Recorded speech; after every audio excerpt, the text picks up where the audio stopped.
The Antidote. The Antidote. The Antidote. The Antidote. The Antidote. The Antidote. The Antidote. The Antidote. Y estás escuchando The Antidote. The Antidote. The Antidote. The Antidote. You're listening to The Antidote with Dave Hawkins. With Christian music that doesn't suck.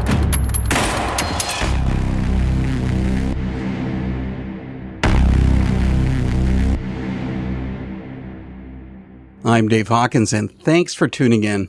There's lots coming up on tonight's edition of The Antidote. We have back-to-back artists who both bring their new EPs and thoughts to this show. I'm not planning on having too much live talk on tonight's show because we have all kinds of great music and conversation coming up. First, we go to the aggressive metal of South Dakota's Earth Groans and an awesome talk with their vocalist Jeremy Schaefer, followed by the song Eclipse from the band's debut EP, Renovate. Solid State Records' new artist Earth Groans is delivering music with a lot to say.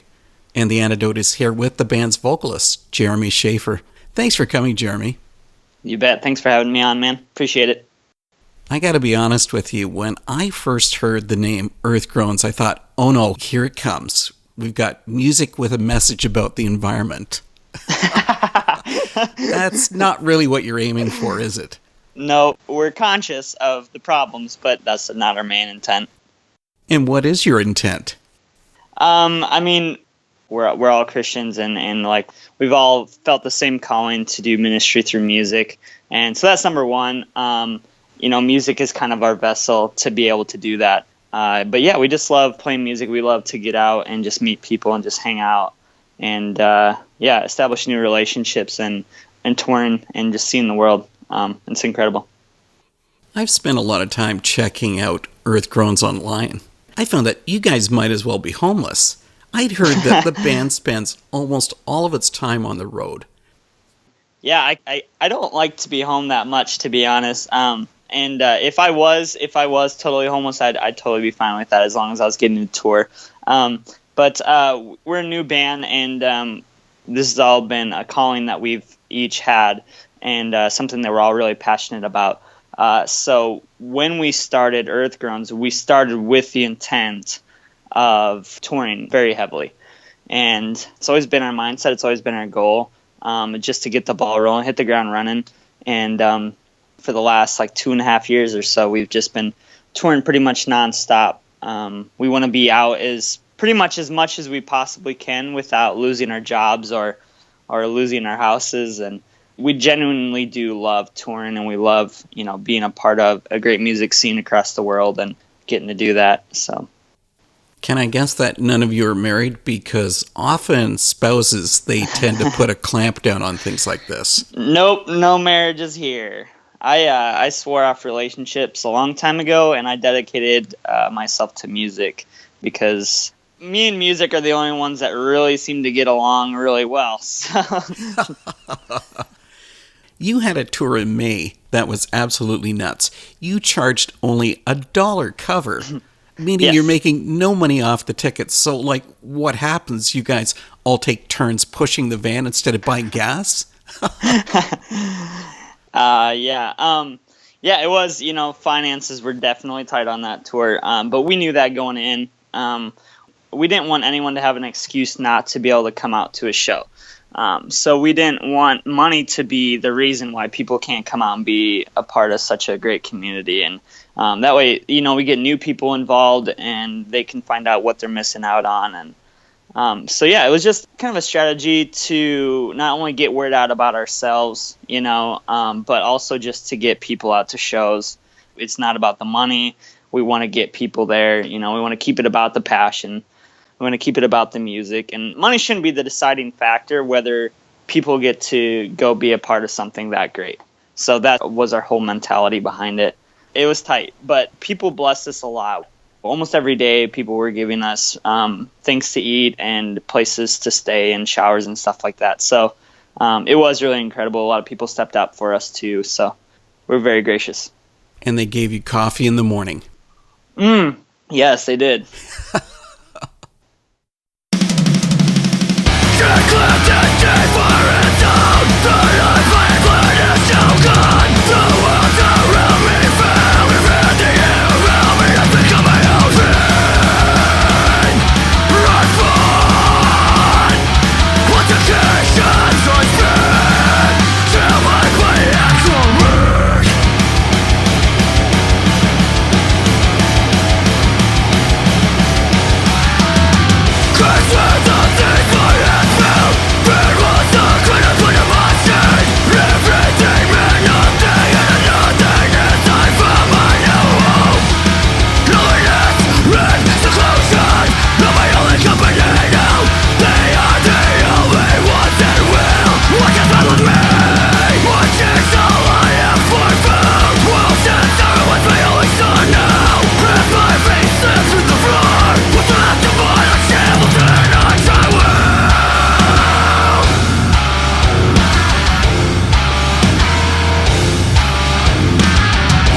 It really sounds like you're driven to do this. So, I mean, if music wasn't in your life, what would Jeremy Schaefer be doing?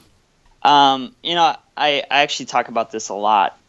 If I wasn't doing music, I would be doing something else where I'd be, serving others. If I wasn't doing music, I'd probably be doing mission work somewhere, wherever I find another talent. Working with my hands, I'm good with working with my hands. So whatever I can do to help others, working with my hands. Music is just a vessel.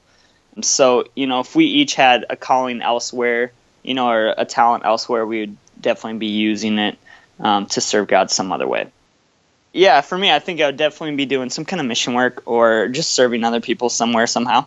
That's always been my biggest priority. We got to get back to the point that you'd brought up about being a Christian.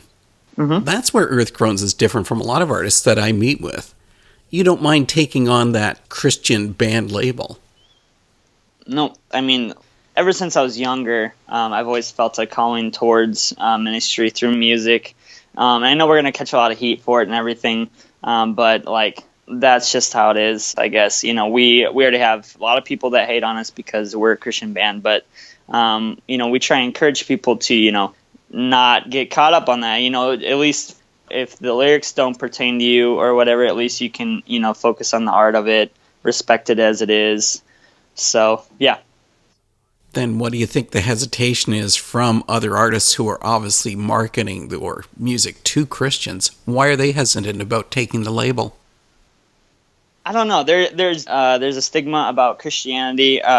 Christians have been catching kind of a bad rap the last few years for being bigots and, judgmental and whatever. So I think a lot of people are afraid that it's going to steer people away. People are going to get too freaked out by the name Christian, and they're not going to want to associate with it.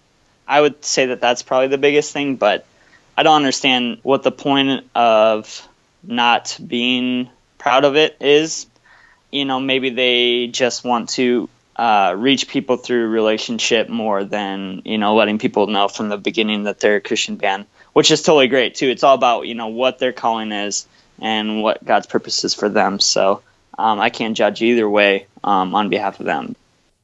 Christians love terms like renewal and rebirth to describe someone coming back or strengthening their faith in Christ. Earth Groans went for the nuts and bolts approach, calling your new EP Renovate. Mm-hmm. You want to explain?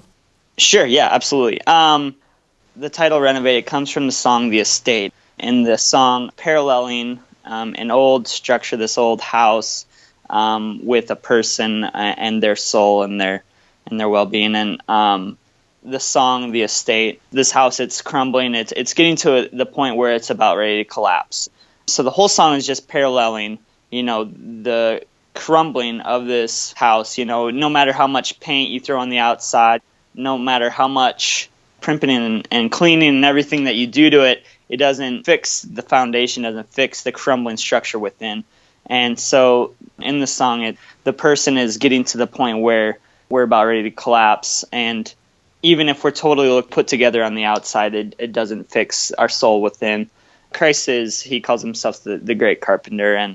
And so in this song, it's the final cry for Christ to come in and rip out all the old crap, the old rotten boards, and take the fixture and renovate it to a new creation. And it says, behold, for Christ, he makes all things new. And that's the whole point behind this, is just for him to come in and pull it all out. And I don't know if you've ever done any renovating, but it totally sucks. And you every time you open up a new wall, you find new problems that you didn't know about before.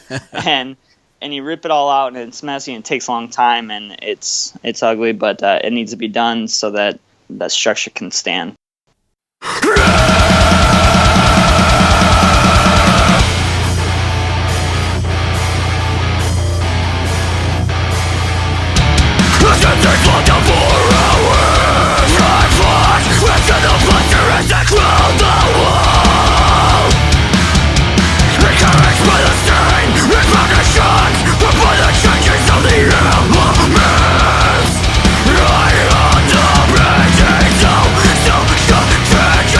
Such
The Estate, a superb track from Earth Groans' Renovate EP.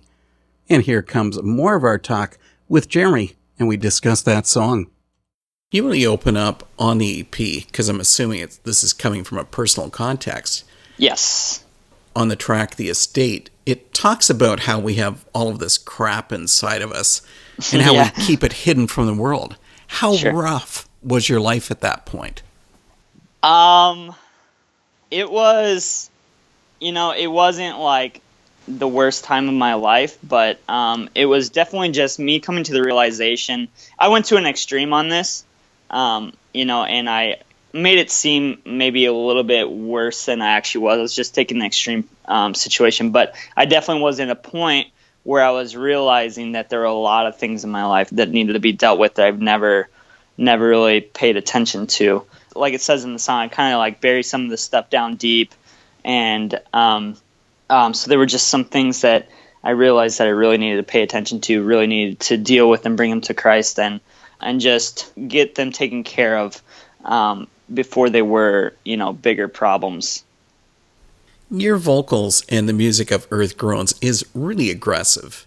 Do you think there's any chance that the message you're trying to get across could actually be lost in that aggression?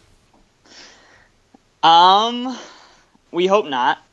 I've always put it as there's like no better way to get something out that's on your heart other than just screaming it at the top of your lungs.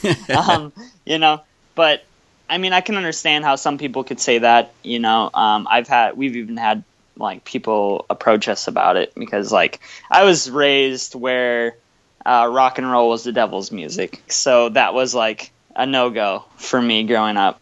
But like that's always just where I've been drawn to. I got into heavier music when I was in high school, and that's always been my number one thing for music. But we have had people like come in and ask us like, well, would you ever consider doing this as a worship song? And I couldn't see the music being taken that way, being that this is where we've been called to do. But at the end of the day, we really hope that all of our message comes across. And even if it just comes across as just good listening music, like that's totally fine. And then, maybe at some point in their life, they can relate to the song.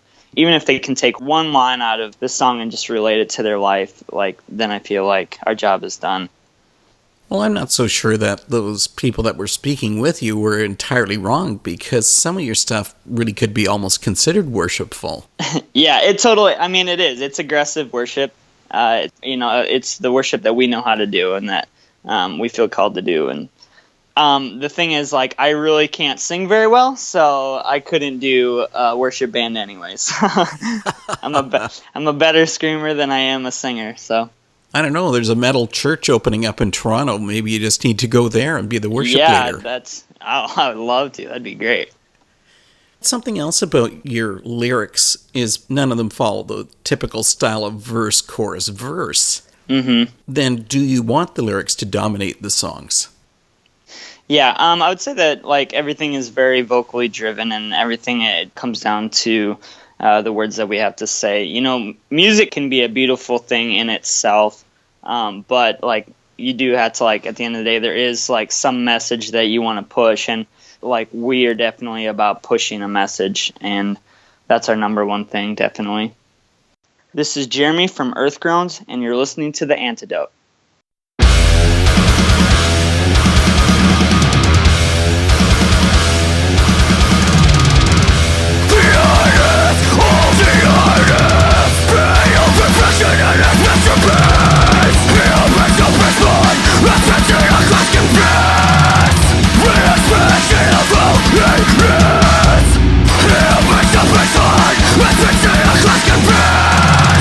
Perfect creation, it is the point of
Obviously, it was no joke when I said that Earth Groans has an aggressive sound.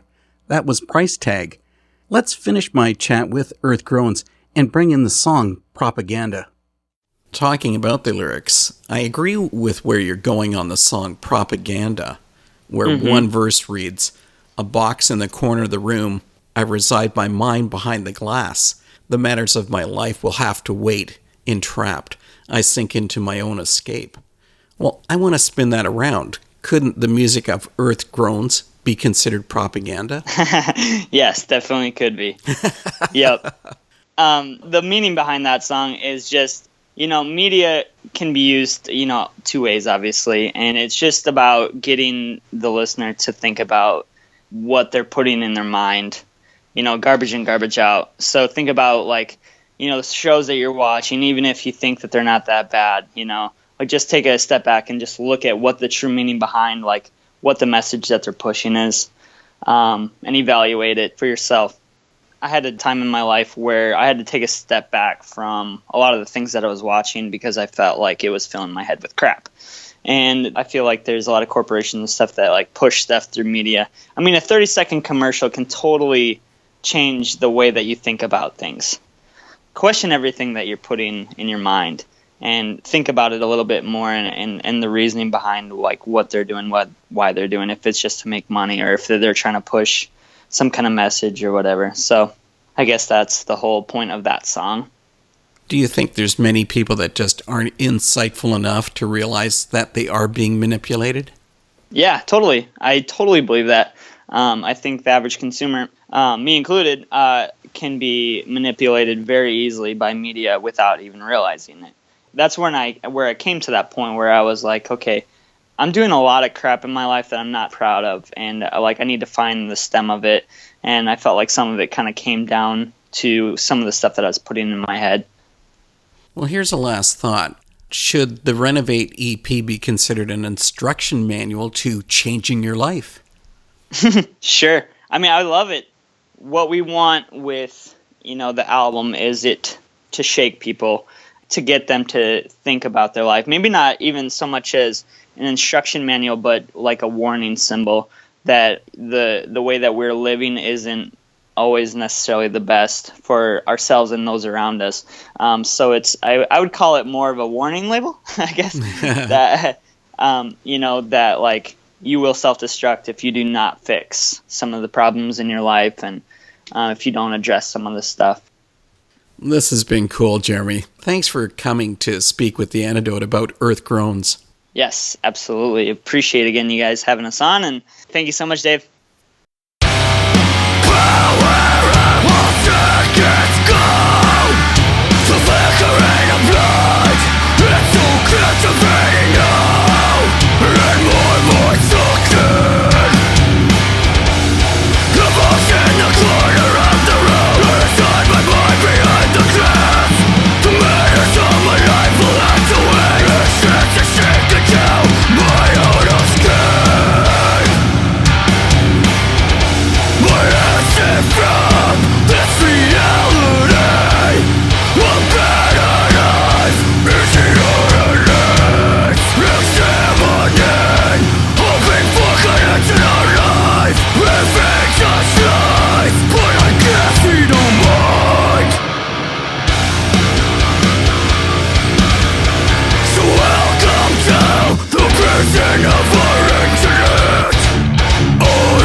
Seriously great music from Earth Groans with their Renovate EP.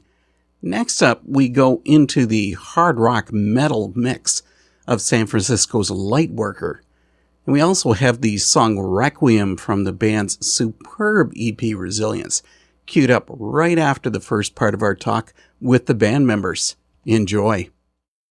Lightworkers Joe Calderon and Grayson Hurd have joined the Antidote to share about the band's music. Guys, thanks for coming. Yeah, thanks for having us. Definitely. Lightworker used to be known as Red Sky. Were you hunting for a different band name to better suit your music?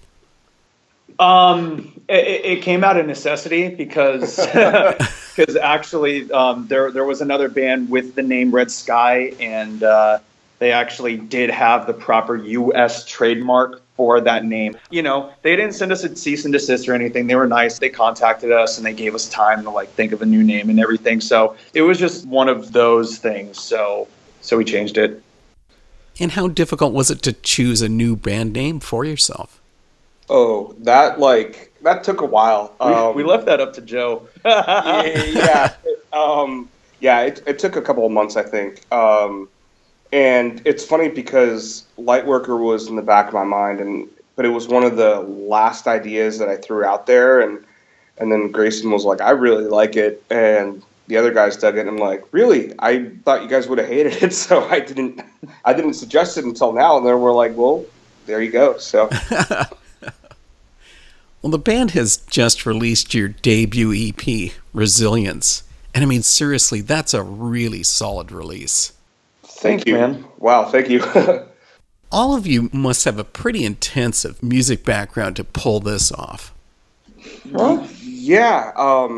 For me, I grew up basically listening to a lot of the pop punk stuff, which graduated into some stuff that had some screaming in it. There was always an allure, though, about metal music to me. My cousins used to play it, and they'd have like bands like Iron Maiden playing in the background, and I was like, that's so cool. But I guess I just didn't know how to find it back then, and I was so young. And I love the passion behind heavy music in general. That's what really draws me to it. But I think with Grayson, it might be a little different.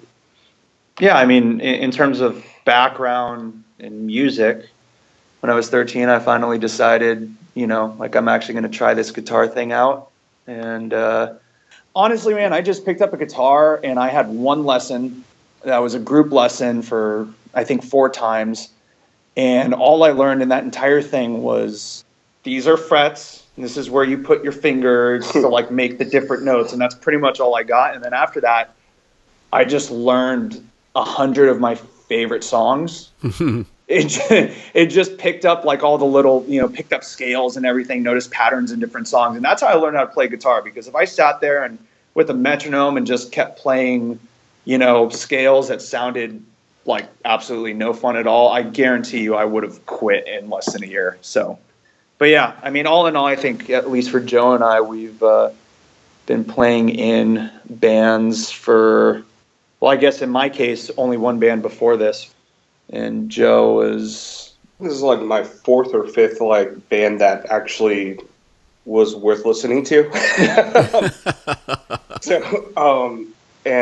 Grayson and I were in a band before this, and that's how we met. So, to me, there's all kinds of things that stand out about the sound of Lightworker.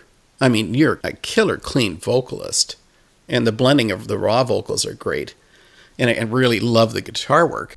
When Lightworker began, were you looking to have a certain part of your music that you wanted to emphasize? For me, it's I've always been in bands that I think they were almost there with what I wanted to do musically. When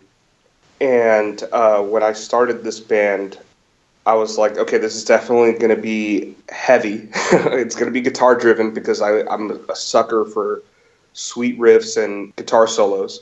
But at the same time, I am a singer who can scream. I'm not a screamer who sings, if that makes sense. Totally.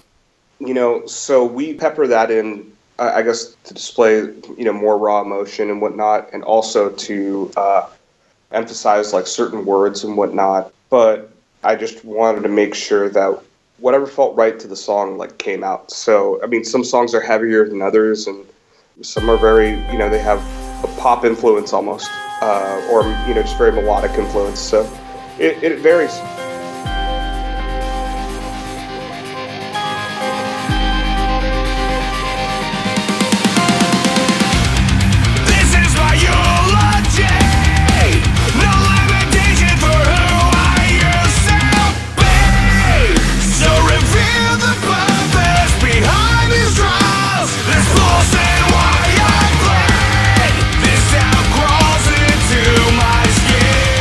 All the things I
When you began the songwriting for the EP, for Resilience, did you have certain intention on what you wanted to say? I think the biggest thing for me was I was struggling very much internally then, with different aspects of my life, and I guess I needed to kind of just let that out. And as time has gone on, I am starting to see that, things in the world that I'd like to address. So I think this EP is definitely more of a catharsis for me, but I would like to expand beyond what's going on in my personal life and address other issues in the future. I think at this place, even though we're about to release this EP and finished it, we've already begun writing, and though Grayson and I and the other guys love heavy music, and we always will, we also do love other styles. I know that we'll be seeing that more so in the future. Like some of the newer stuff is definitely a lot heavier, and some of it's very, very light and atmospheric and ethereal. Meaning that you could be going in almost any direction for future releases. Yeah, I think it's even safe to say, and of course this is all subjective and relative to like how we see it. So other people, it's like, might see it differently, but you could probably expect that we're going to go in both directions. Like some stuff, is going to get faster. Some stuff may be, heavier, and some stuff may also be maybe lighter and more based kind of in rock than metal, essentially, depending. Mm-hmm. So we should really get into some of the music found on Resilience, and Myopic is one of the songs found on that release. It talks about losing faith and purpose. Would you say that also describes how most of society is? I think that's something that everybody deals with. The song is actually about watching a friend going through a struggle and just trying to be there for them. And, I know I've been on both ends of the spectrum. And I think that, at one point or another, everybody just goes through that. It's a matter of, you're able to see it through. And, hopefully you are, That's where the EP title would really come into it, being resilient. Yes, sir. And, Grayson came up with the title for the EP. And, the more I sat with it and the more I thought about it, I was like, this is like way too perfect, even up to the artwork. I mean, you look at it and what our band has been through and what we've been through in our personal lives, even within the last year, it just defined the music and actually our personal lives. So we're pretty stoked on the title. I had a dream of something I saw you. Taking a break, your brilliance is everything. You're enslaving desire for a small space that breaks.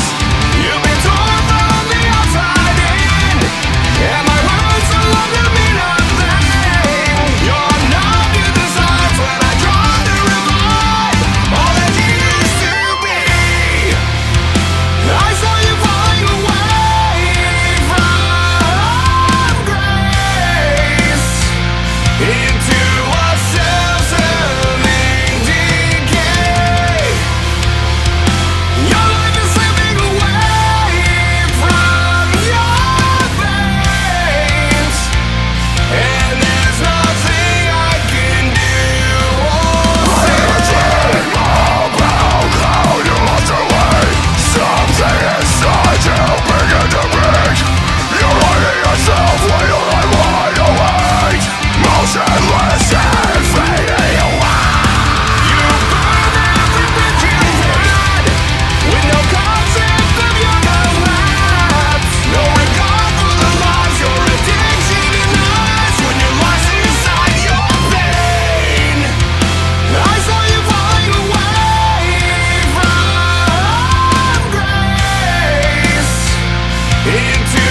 Hey guys, I'm Grayson. I'm Joe from Lightworker, and you're listening to The Antidote with Dave Hawkins. You do bring up an interesting issue on Filthy Believer. Because, I mean, some Christians want to view themselves as being perfect people. You totally crushed that on Filthy Believer. Was that something personal that was bringing that song out? Definitely. And it means a lot that you were able to pick that up. Because what influenced it was one morning last year, around this time, I think, we woke up to finding out that the Orlando shooting happened at that one club. Right. And immediately I remember seeing people before all the details were out. They were, people were pointing fingers to different groups, people with different beliefs. And I guess, I've seen that happen a lot. I would say, especially within the last 10 years. And it just felt like something that needed to be addressed. We're all human, regardless of your race, creed, or gender. And we all deserve love. And it was definitely coming from a very frustrated point of view. It was just kind of like, hey, we've got to start standing up to all this stuff because I believe that we were put here to love each other. And is that why you felt driven to have Filthy Believer as your single? That was one of the reasons. To be honest, I felt pretty vulnerable because it was the first time I was talking about stuff that wasn't about myself. But I think it's something that's very important that we need to address as just as people, as human beings, especially in the age of the internet where everybody can be a keyboard warrior. I think it's important to realize that the other person on the other end of the screen, you don't know their background. And it's important to be gracious with the words that we choose, especially when it's public. Well, speaking about keyboard warriors, would Lightworker describe their band as being warriors? That's a really good question. I mean, I would have to say, I mean, I'm going to let Grayson, give his own input, but for me, no. I'm just a guy who wants to talk about truth and have a quiet sense of hope. And sometimes truth is really gritty, but the hope is always there. And that's what's important to me. And if people consider me some sort of fighter or warrior because of that, cool. But I definitely don't put myself under that term. Mm-hmm. Yeah, I mean, I think that we're not necessarily a band that's trying to go out there and change the world or reinvent the wheel and whatnot. I kind of have this firm belief that you can always make the most change and benefit in the world when you surround yourself with people who more or less generally believe what you believe. But I'm not talking about religion or anything specific like that, but just a general sense. If you're a nice person who believes in treating others well, you'd like to surround yourself with those same kind of people. I think that, at least for me, being in this band and Joe lyrically writing about the things that he writes about and really believes in and writing the kind of music that we like to play, that's kind of the reason that we're in this band.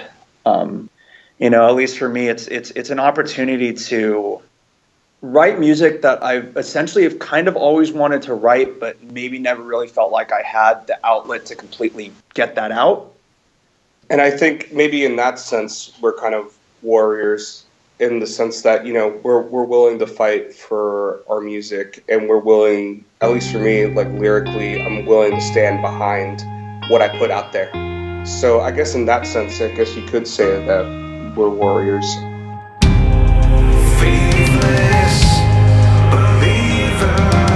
Can't you see we're more than the faults we've done? Filthy believer, can't you see they're more than flesh and blood?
Joe, I want to go back to something that you just hinted at just a moment ago.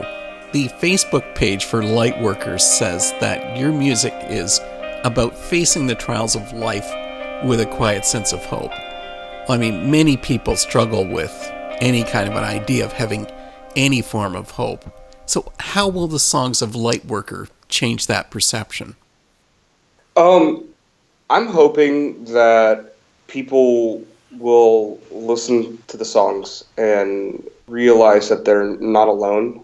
I know that for me, growing up, and part of the reason why music is such a big aspect of my life is that, whenever I would hear a situation described from another band in a song that sounded similar to mine, I was like, wow, that's cool. I might not know the guys or girls like singing this song, but now I finally feel like, okay, cool. Like if they made it through, then I can make it through. And if I could just do that just for one person, that would be awesome.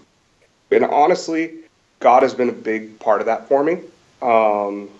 And I think he has revealed certain bands and lyrics to me at the right times.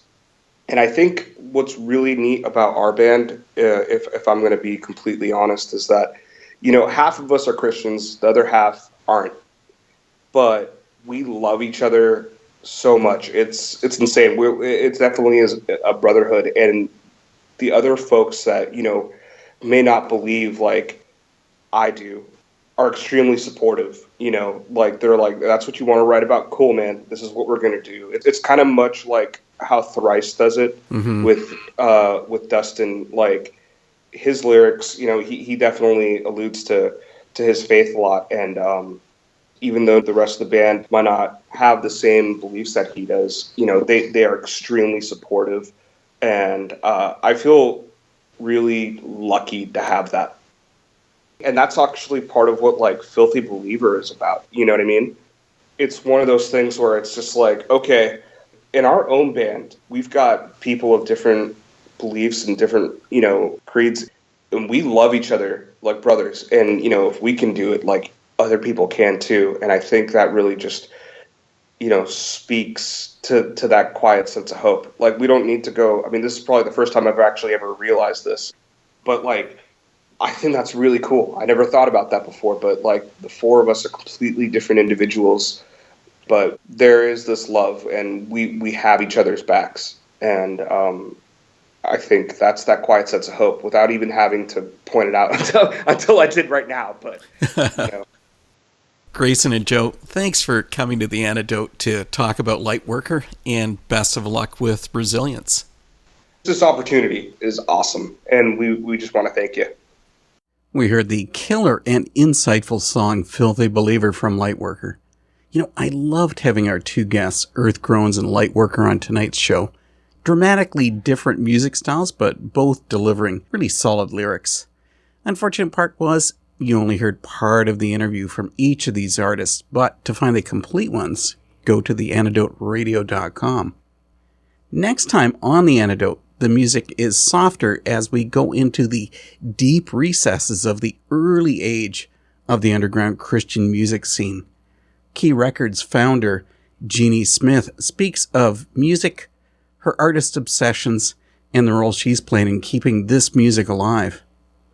Last week, I headed down to the Audio Feed Music Festival, seeing dozens and dozens of bands. And if you've attended music festivals, you'll understand why I need a time of convalescence. It's exhausting. Lightworker must have known that, because Convalescence is the name of our chosen song from this band. Have a good week, and I'll see you next time.